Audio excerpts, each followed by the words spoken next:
An out-of-section clash. Can St. Mary's of Stockton take down the almighty De La Salle Spartans?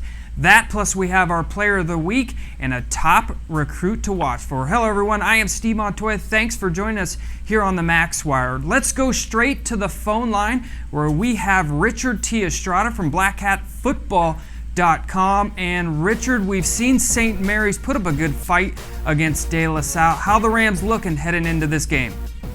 Well, we saw the Rams last Friday at the Holy Bowl.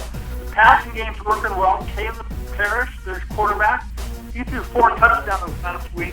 Here's the big thing, though. Marcus Lomas, the running back, he missed the first game of the season with an injury from the scrimmage. He came out last week, 160 yards, 2 touchdowns. That's going to be huge because St. Mary's has got to keep De La Salle's offense off the field Friday night. And Richard, one thing about De La Salle is some teams may fear them coming into a game. Do you feel that way about St. Mary's, or are they looking up to this game?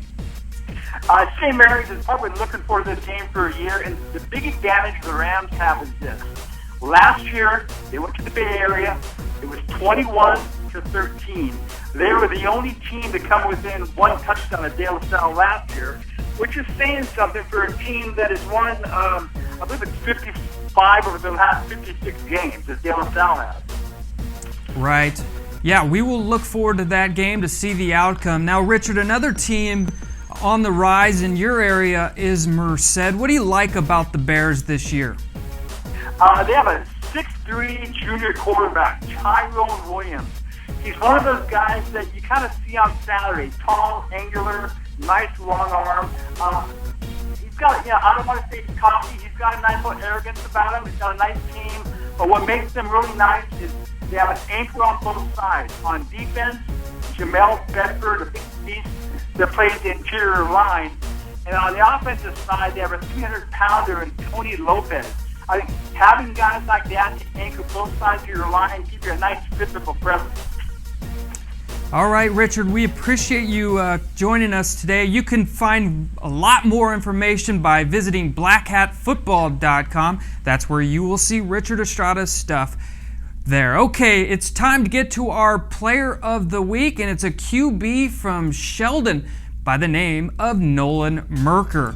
Now, Nolan had a huge game this past week, going 20 of 30 for 406 yards and 8 touchdowns. This is file footage of Merker last year for Sheldon. He had 6 touchdowns by the half, and he averaged over 20 yards per pass. And it's time to get to our recruit spotlight of the week, and it's Jamon Dotson from American Canyon High School.